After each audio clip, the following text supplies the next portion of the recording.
obboleessa koo yookaan wasiila koorraa hattuu wahiitu jira. So lamaan kanaafuu ni fayyadama jechuudha. Hattuu qabna, harkaan qabna jechuufis qabna jedhama. Qabeenyummaa anis qabna jedhama. Lamaanuu qabna jedhama. Sigalee qabna jedhama lamaanuu. Kanaaf rabbiin asitti kan dubbachaa jiru lakkoofsa 15 irraa kaastee yoo dubbiste Abujaal nama jedhamutu sammuu nama kanatu Nabi Muhammadii waan doorsisuuf namtichi sammuu inni itti yaadu sammuun sun dogoggortuu fi sobduu kan taasisan sammuu isaa qabnaa jedha. Qabnee oo gotonnee gara ibiddaatti isa geessuu teenyaa jedha ayanni Quraanaa. Itti fuftee yoo dubbiste gara olii irraa yoo dubbiste sammuu dogoggortuu fi sobduu taate abbaan sammuu sanaa dogoggortuu fi sammuun isaa dogoggortuu fi sobduu kan taasisan. Abbaan sammuu dogoggortuu fi sobduu sana Allah keessani. Allah isa dhugaa sontaane Allah isa dhugaa. Halas ragaa naa baas naa ragaa. Kun hojii warra dubbii fadhoo. Ragaa baas waan biraa dhiisam. Halas inga. Ragaa barbaade. Ragaa naa baas please. Waan biraan dubbate. Afaan wanta akkasirra dhagahuun barbaadu. Ragaa naa baas yalla dafi ragaa naa baas. Please. Miyuutu nan godhin. Waan biraa afaanii wanta akkas dubbatu ragaa naa baas afaanii naa sayi. Siga agi afuufte agi kijibde diga. Lukaan dubbataaree shi.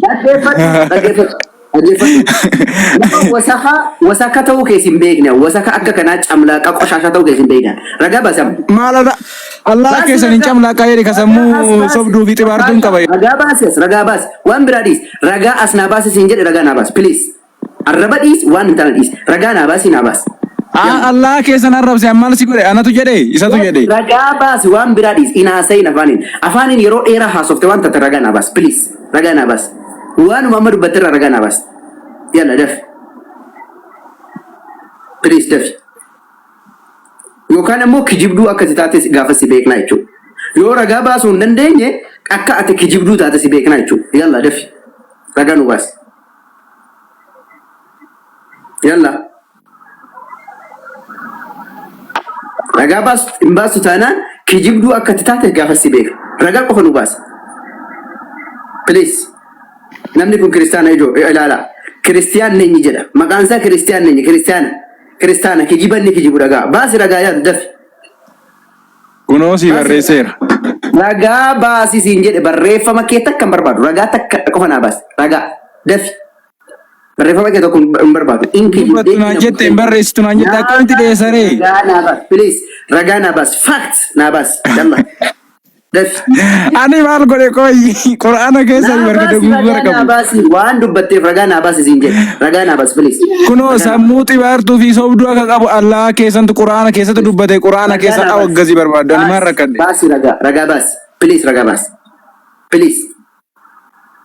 Please. Yalla dafi naa baasi. Yalla.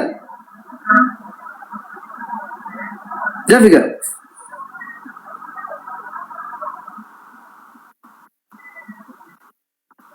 Baasika. Isin keessa namni tokkollee ragaa baasee haasa'uu hin danda'u. Jabe bilees ragaa baasi.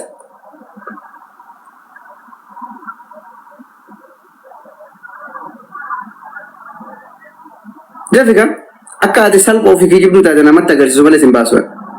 Eeyyee waan siif deera hin fudhattu taanaan nagaan gara azaaba gaarii si haa ta'u.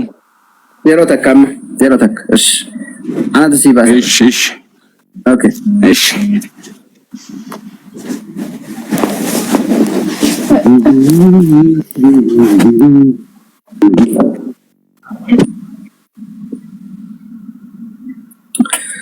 Ashi. Waan kana sirriitti qalbeeffadhuuti akkana jedha. Waan kana naa deebistee baata. Ragaa fiduu hin dandeessu waan taateef kun beekamaadha. Isa kana naa deebista. Isaan lamaan sana keessaa isa kam inni jaalala abbaa isaatti godhee jedhee jarri immoo isa duraati jedhan deebisan. Yommus Yesuus ani dhuguman isinitti hima. Warra jallisanii qaraxa fuudhanii fi gaalamootonni isin dura mootummaa Waaqayyootti galuu jedhe. Gaalamoonni maali Kiristiyaan?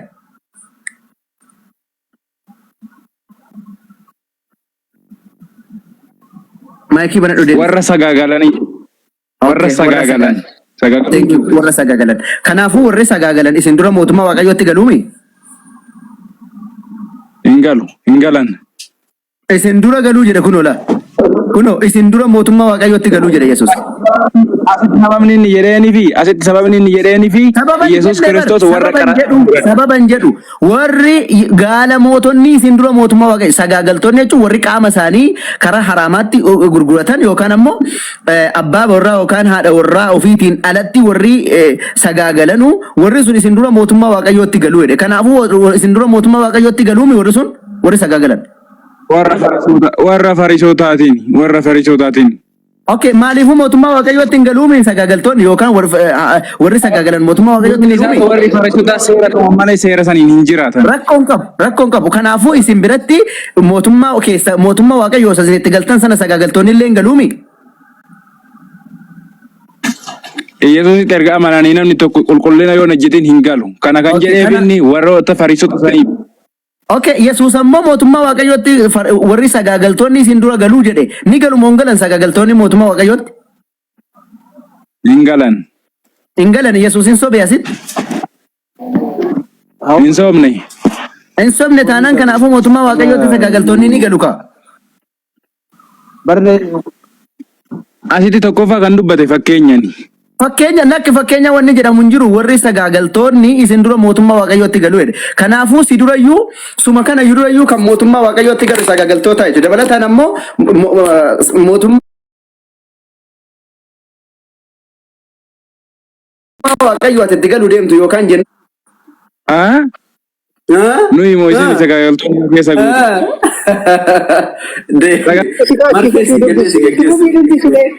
marfe hada ibratul lak marfe keeti ragaa fiduu eegan dandeenye marfe waraanamtee deemtaa jechuudha. Marfe farda fiduu bisi qaba maaliidhaan kuddadedda eenyudhaati abbumti wajjin asaa ture dhiira moo dubartiidha? Kanuma tajaajila rakkoo qaba. Jechuun piroofaayilii irra kan jiru dubartiidha deeni. Isiiruma. Isi maali ispoortii sagalee hojjetaa jirtamoo ati? Ispoortii kan goroorroo hojjetaa jirtamoo? Waan barbaade haa ta'u si galchisa waa'ee sana. Okay, mootummaa waaqayyootti sagaagaltoonni ni galu moo hin galan? Itti fufii dubbisiin siin jedhama. Si gaafadhee bar mootummaa waaqayyootti sagaagaltoonni ni galu moo hin galan? Waa'ee sammuu dhocha waa'ee sammuu dogoggorsiisaa dubbisaa dhuftee miti eddama kunaara irratti. Naan deebisi qab sagaagaltoonni ni galu moo hin galan? Itti fufii dubbisii innaa sanaan argatta tuyyuu. Rakkoo qabu naa deebisi siin jedhisi dubbisaa rakkoo siin dubbisaa. Itti fufii dubbisiin argatta siin jechaadha bar. Isa yoo barbaade situ itti fufee dubbifata yoo barbaade rakkoon qabu waan amma isan dubbisa irratti naa deebisi mootummaa waaqayyootti sagaagaltoonni ni galu moo hin galan?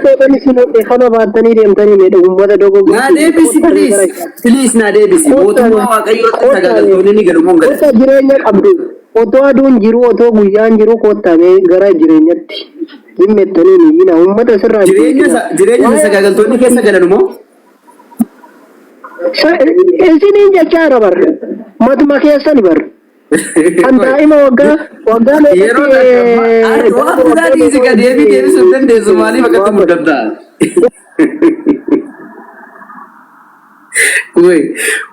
Waan marfeedhaa namaa kennametti maaliif seentaa? Ansin gaafanne silayyuu kanan gaafadhe gurbaa waa arrabseen gaafadhe maaliif jennaan waan isa madaaluusa gaafadhe sin gaafanne maaliif itti of galchite?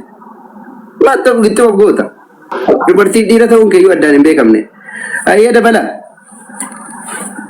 Akkasiin jedhe. Nagaama. Amma waan ati dubbatetti deebisii kennu moo gaaffii yoo No, naan kennini. Ani marfeedhaafan isaa fide malee namoota jajallaa waa jallisanii waa gaafatan waa otoo itti himtuu waa hubachuu diduudhaaf jecha arrabaaf deeman marfee isaan fakkaatutu isaan waraana. Marfee fardaa jechuudha. Nama nagaa immoo nama nagaa waa deebisuu barbaadu waa gaafachuu barbaadu nagaa wajjin haasa'a. Hunda nama akka safara isaatiitti geggeessinaa jechuudha. Amma marfeedha malee hangaaffii koomiti kun gaaffii koomiti. Konseptii macaafichaa illee nan beeka, waan itti aanu illee nan beeka, waan dura darbe illee nan beeka. Garuu waan isa fakkaatuun isaa kenne malee jechuudha. Ashi. Tole gaafiin asi gaafadhu. Jannata ni galtu kiristaanonni. jannata egaa adeemsa kitaaba qulqulluutiin jannata galuun akkam akka ta'e kitaabni qulqulluun ni barsiisa. Abdiis ni ka'a. Namni abdate immoo jannata akka galu shakkii hin qabu jechuudha. Okay, abdattaniitu miti jannata? Okay. Jannata akkamii galtamee jannanni keessan jannata akkam? Jannati for example jannata ibsuu irraa jalqabna. Lakki jannaticha keessa maaluma jira baqa? Mindin ነው የተዘጋጀላችሁ? Jannata jechuun hiikoon isaa maali? Walumaa galame afaan maaliitis? Jannata jechuun bakka boqonnaati. Jannata jechuun bakka boqonnaati. Bakka raahaa, bakka qananii jechuudha.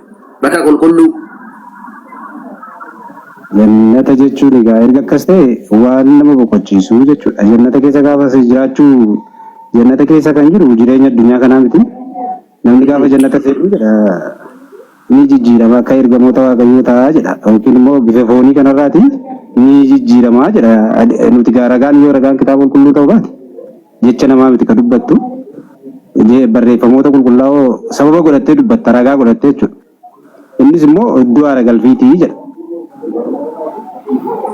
Tole maaltu jira achi keessa? Boqonnaa iddoo boqonnaati. Maal? Maa boqonnaa yoo ta'e kilaasii kee yoo galte siree keera jettee boqottaa bar maaltu achi keessa jira malee? Inni kun egaa akkasumas ta'u inni kun isa dhumne jechuudha isa bara baraati. Maal? Yaani maaltu keessa jira yaada balaa koo jannata sana keessa maaltu jira maaltu isinii qophaa'e achi keessatti? Ati barkoo waan waaqayyo waan jannata sana keessatti uume waaqayyo qofatu beeka. Tokkoffaa immoo jannatni iddoo itti fuudhanii heerumanii itti nyaatan otoo hin taane iddoo itti boqonnaati jedha. Ani waan hin jirre sin gaafanne fakkeenyaaf maaltu hin jiru otoo sin jedhe fuudhati hin jiru heerumati hin jiru nyaanni hin jiru jechuudha. Maaltu hin jiru hin jenneen waan hin jirre sin gaafanne waan jiru si gaafanne. Nyaattu nuddu. Lakki nyaattu dudduun bar waan hin jirre dabala waan hin jirre natti maalirta hin jiru bakka inni rakkoo hin qabu waan hin jirre natti himi. Waan hin jirre dhiis bakka silaa hin jiruumi dhiis rakkoo hin qabu hin rakkatin isa hin jirre. Isuma jiru natti waan achi jiru. Bara baraan jiraachuu.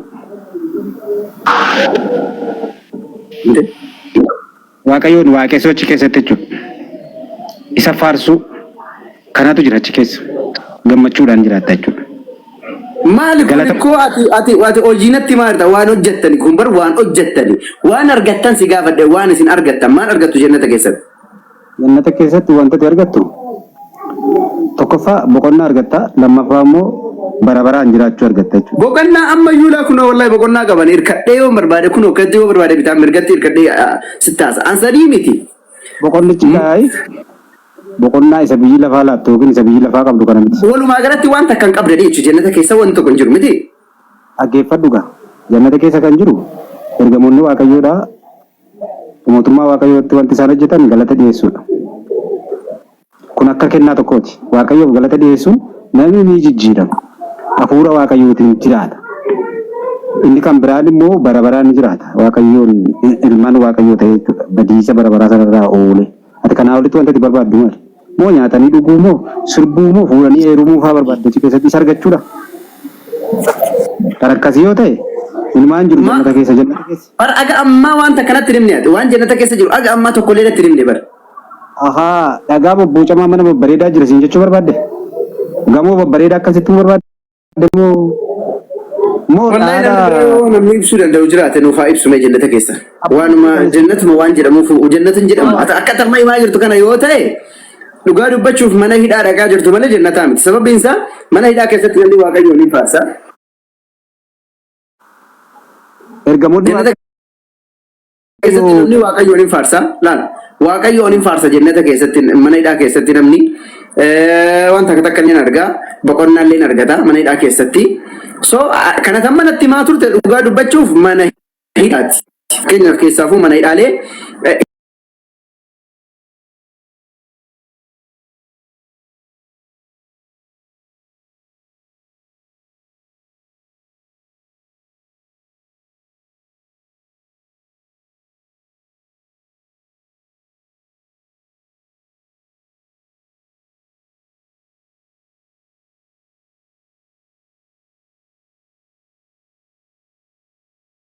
dhuftan hundi keessa waan dubartii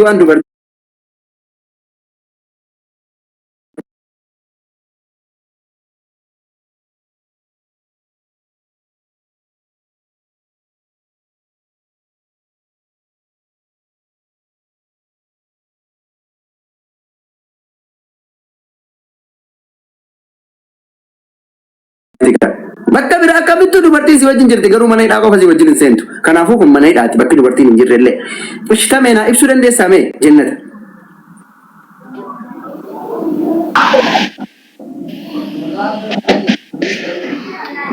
Abdi birabde nama dubbataadha. Dubbadhu maal jette bro? Yeroo takka obsiif dabala inni obboleessi kiyya kana dubbatu. Maal jette? Okay, hedduu baradhee turellee kiristaana hedduu baradhee ture.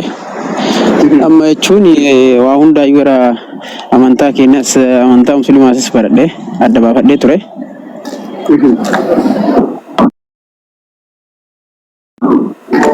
Amma jechuun yoo beektanii dhugaa rabbi dubbachuu fi waaqa abbaa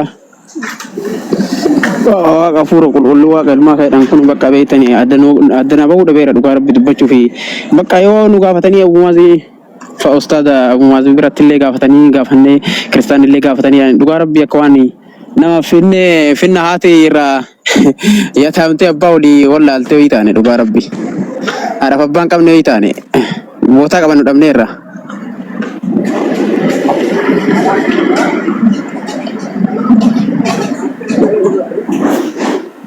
Inna kamu Abdi?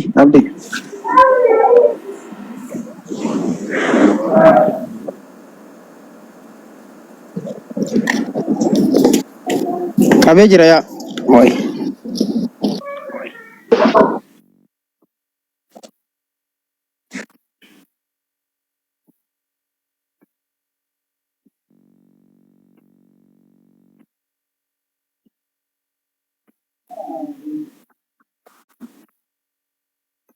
Okay,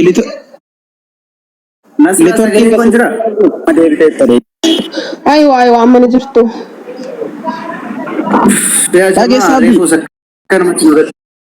Reefuu akkasumatti nurratti cufate mee adaraan nu gargaara waan malee dandeessanii baarakallahu fiikum. Maal jette bro?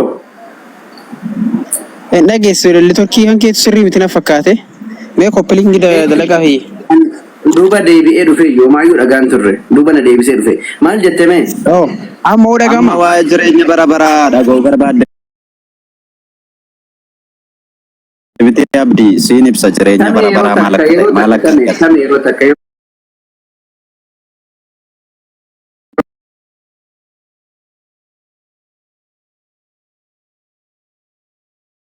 waan hunda adda baafanneerra ustaaza Muwaazin birallee yeroo ustaaza Awwal fa'aallee Farahaan birallee baay'ee hedduu dhaggeeffanne jalattis dhaggeeffadhee hedduu dhugaa rabbi waan kana baay'ee addan baafadhee baay'ee waa wanti martuu nu dhibeera beektanii jechuun gama kennaallee gama deebiillee osoo deebisanuu nama gara qulqullummaa ittiin deebisnuu hin dhabnee gara fuula qulqulluudhaan itti deebisnu dhabnee bakka jechuun walumaa galatti akka nama haati haadhaaf abbaan qabne ilmoo irraa deemte haadhaaf abbaa irraa deemte wayii taane dhugaa rabbi rakkannee irraa kana marattu amantaan kan absee namaati baay'ee akkasii rakkannee irraa rabbi gara ta'uun nu jijjiiru isinii jechaa jira. Akkasimee ortodoksiidha. Ortodoksiidha maatiin kee ortodoksiidha haadhaaf abbaan kee? Eeywaa. Okay, akami wa qalbiin kee islaamummaa si adde more? Eeywaa. Garuu har'aaf natti hin tolle. Okay, rakkoon qabu. Bakka dalagaatii galu jaammaree garuu.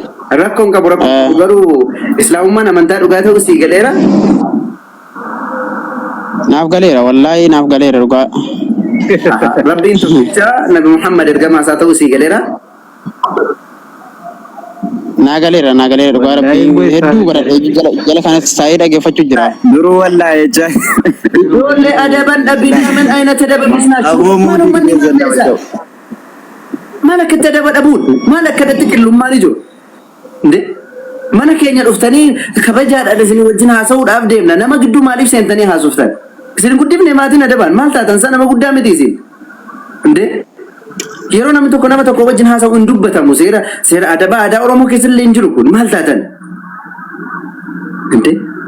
Boodarratti namni yoo yaada qabaate kennata Wimbaanaa nurraa fudhu ishee inni na duran dhufne bara. Baay'ee deem Gaaffii gaafataa miti gaaffii irraa eessa deemte? Yoo barbaadde. Laa nama gidduun seenin yoo barbaadde deemuu dandeessa dhimma keessa. Kanaaf abidda bara baraatti wal guura Yesuus Kiristoos jireenya karaa dhugaadha. Jireenya kee abaduu. Kana beekuu qabdu. Maal adda baan qabne isaa uummanni? Maal adda bada uummanni hagana ga'e?